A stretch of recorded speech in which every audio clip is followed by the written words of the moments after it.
Welcome to the Salmon Runs YouTube. Enjoy the video. In this video, I will show how to change a Honda Civic AC filter. Start by opening the glove box and removing the limiting stops, then lower the glove box to expose the filter housing. Remove the housing cover and slide out the old filter, noting its orientation. Inspect the cabin air area for debris and vacuum, if needed, before installing the new filter in the correct direction.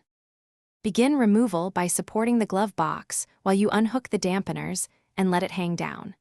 Locate the rectangular filter housing and unclip the tabs or remove a couple of screws to open it. Pull the old filter straight out, keeping it level to prevent debris from falling into the blower area.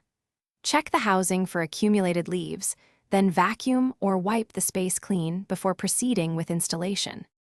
If you're finding this guide helpful, please subscribe and like the video to support more easy car tips.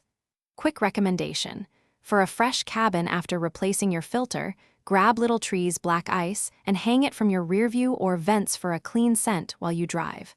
I've linked it and other deals in the description below for your convenience. Thanks for the support. Now let's get back to the video. Install the new cabin filter by aligning the airflow arrow with the housing marking and sliding it fully into place. Reattach the housing cover, ensuring clips or screws are snug without over-tightening. Lift the glove box back into position, re-engage the stops, and test the fan to confirm airflow and reduced odors.